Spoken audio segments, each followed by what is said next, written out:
বিশ্বের ১ নম্বর দেশ হিসাবে বলা হয় রাশিয়া। উন্নত মানের একটা দেশ। পশ্চিম এশিয়ার ভিতরে ১ নম্বর দেশ হিসাবে ধরা হয় রাশিয়াকে।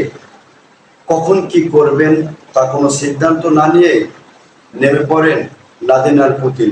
যখন যে সিদ্ধান্ত আসেন নিজে হুট করে নিয়ে ফেলেন, এরকমই প্রত্যাশা নিয়ে আগিয়ে যাইতেছেন ভ্লাদিমির পুতিন।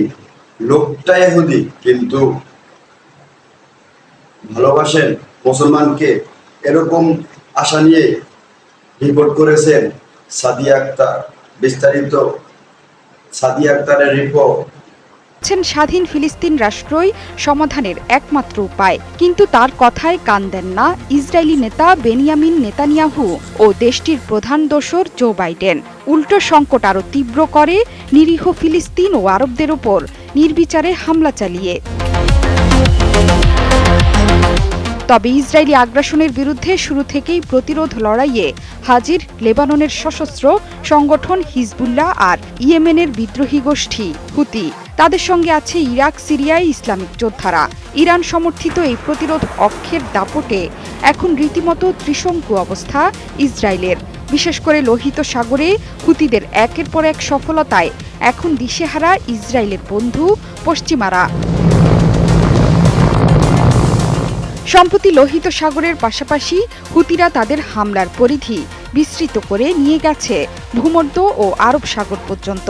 বিশাল এই সমুদ্র পথে ইসরায়েল সংশ্লিষ্ট কোনো পণ্যবাহী জাহাজ পেলেই লক্ষ্যবস্তুতে পরিণত করছে হুতি যোদ্ধারা। তোয়াক্কা করছে না মহাশক্তি আমেরিকার নৌবাহিনীকেও।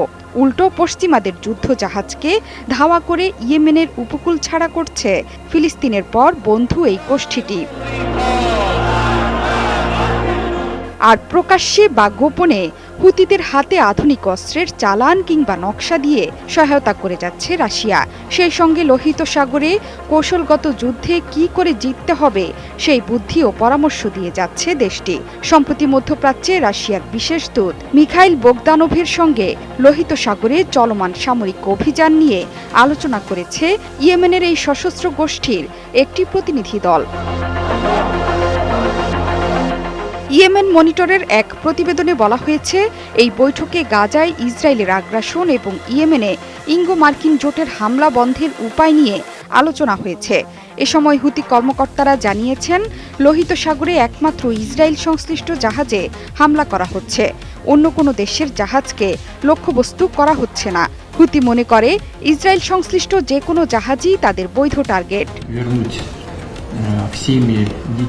এদিকে মার্কিন সাময়িকী নিউজউইক ম্যাগাজিন জানিয়েছে, রাশিয়ার প্রেসিডেন্ট ভ্লাদিমির পুতিন ইরানের মিত্র হুতি বাহিনীকে জাহাজ ডুবিয়ে দিতে সক্ষম এমন ব্যালিস্টিক ক্ষেপণাস্ত্র দেওয়ার কথা বিবেচনা করছেন।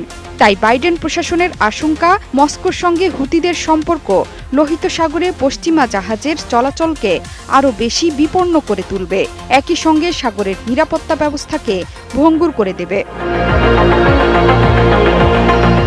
নিউজউইকের মতে, ইউক্রেনকে দুই হাত খুলে পশ্চিমাদের অস্ত্র সহায়তার পাল্টা ব্যবস্থা হিসেবে ইরানের সঙ্গে সখ্যতা বাড়িয়ে রাশিয়া মধ্যপ্রাচ্যে নতুন একটি জোট গঠন করতে চাইছে। সেই লক্ষ্যে ব্রিক্স জোটের বাইরেও ইয়েমেন, লেবানন, সিরিয়ার সঙ্গে আরও ঘনিষ্ঠ সহযোগিতার সম্পর্কে জোর দিচ্ছে ক্রেমলিন। এতে করে হুতিরা সামনের সময়ে আরও ভয়ঙ্কর হয়ে উঠতে পারে বলেই মনে করছে মার্কিন থিঙ্ক ট্যাঙ্কগুলো।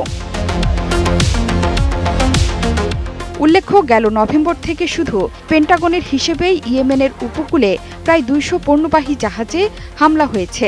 এমনকি মার্কিন বিমান হামলার মধ্যেও শতাধিক জাহাজে হামলা করেছে হুতিরা। গত মার্চে রুবিমার ও টিউটর নামের দুটো জাহাজ ডুবিয়ে দিয়েছে। একটি জাহাজে বিস্ফোরক বোঝাই মনুষ্যহীন বোট দিয়ে হামলা চালানো হয়েছে। আর ট্রু কনফিডেন্সে আগুন ধরিয়ে দেয় হুতি যোদ্ধারা। জোহরা চৌধুরী, সেতু, ৭১।